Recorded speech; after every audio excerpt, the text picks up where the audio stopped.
Hiya, in this video we're going to look at what fonts am I allowed to use in Figma, which ones are really common to use, and then we're going to look at a bit of font pairing, kind of sticking three examples together that look really nice. Here we go, that's a good pairing there, just to help you out if you are unsure about what fonts to pick and which ones match. All right, let's jump in. So what fonts can I use? You can use kind of anything these days. You want to make sure that there is, whatever font you use, there's a web version of it. Most commonly, people will just use Google Fonts.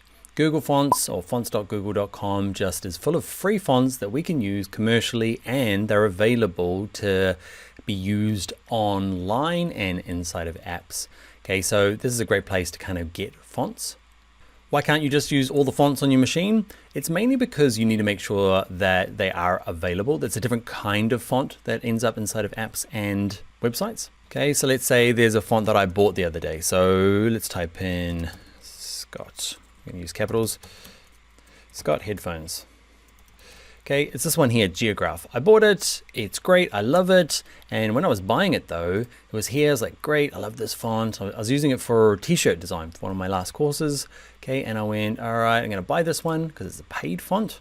Okay, don't be afraid to pay for fonts. Okay, this one here, and I decided that I wanted to use it for desktop version, and I just bought, instead of the whole thing for 300, I just bought the sizes that I want, only for desktop. Okay, but if I needed to use this for an app, okay, or for a website, I need to pay for a different license.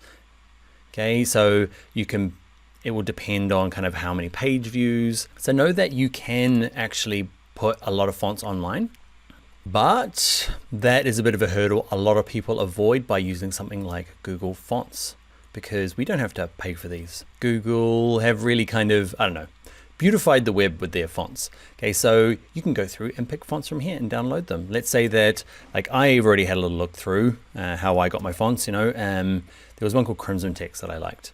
I wanted a serif font along with a matching sans serif font. So I liked this one. I was like, great, it's cool. You can type in here, so you can put in my marketing message. So you can kind of check what it looks like. And then you can either download parts of them or download the whole family. And what's nice about this is download them, you put them somewhere, open them up and install them. You just double click on them. They install. They're pretty easy. What's really nice about that though is that your developer or whoever's making your website will be able to have access to the same fonts. They'll install them slightly different. They'll probably use content something network, something called a CDN, and they have different ways of making it happen, but it's the same font, which is nice. So very common to use Google Fonts. There's a lot of alternatives for Google Fonts. Okay, if you've got an Adobe license, there's Adobe Fonts. You can use those kind of free as part of your license. You can go to other sites where you buy them. Like, this is just an independent foundry that I bought stuff from. Beautiful stuff here. Okay, but this one's called Klim. Okay, but you can also go to fonts.com or Envato have, we looked at Envato Elements earlier. They have lots of cool fonts in there. Creative Market, there's a million places you can buy fonts. But just know that you might have to buy a specific license, and there are just some fonts that nobody's bothered to make a web version of it yet, so don't get yourself into trouble. Another little bit of a tip is font pairing. What I find is, like, let's say that you do decide that you like this semi-bold version. Look, 600, there you go. There's that kind of like weird numbering again in the hundreds that we did for color. Okay, and let's say you do like this 600 version, you select the style. Actually, let's not do it that way. Let's have a look down the bottom here. What you'll see is often they'll have popular pairings with Crimson Text. There you go. So Montserrat is a really common one. You're like, yeah, that's a good combo. Or maybe Open Sans.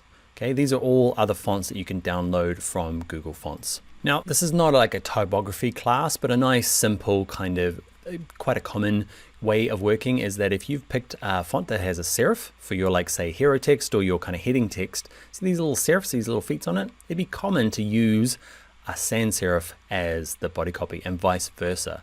It's not the 100% rule, it's just a really common rule. Now, if you are new to the font game or design game, you might find this term quite useful, font pairings. So if we're going to use Google Fonts or Adobe Fonts or whatever it is, the word font pairings is useful. Okay, and the results here, let's have a look. I'm going to open up a few of these. Yeah. Okay. Anyway, a bunch of them. Okay, and what you'll see is there is font pairing. Somebody else before you has gone and decided to pair stuff up. this. There we go. There's some examples finally. Okay, Abril with Lato. What do you think? There you go. Not gone on that one. This is pretty cool. Art Deco going on. Yeah, so lots of examples of Google fonts that you can, so many pop-ups. Anyway, let's have a look, some more examples. Montserrat Oswald. You don't have to agree. I don't like that pairing. Let's have a look. Yeah, but these are all downloadable from Google Fonts, and you might just see like, oh man, that's it. April Fat Face with Roboto is where I'm going. Okay, and just have a look, work through all the different ones. Okay, you can go into the Figma community. There is some font pairing files in there as well, but it can just be a little bit of a leg up when you are trying to pick fonts for an app or a website. Bit of font pairing. So that's it for what fonts can I use in my Figma files. Let's get on to the next video.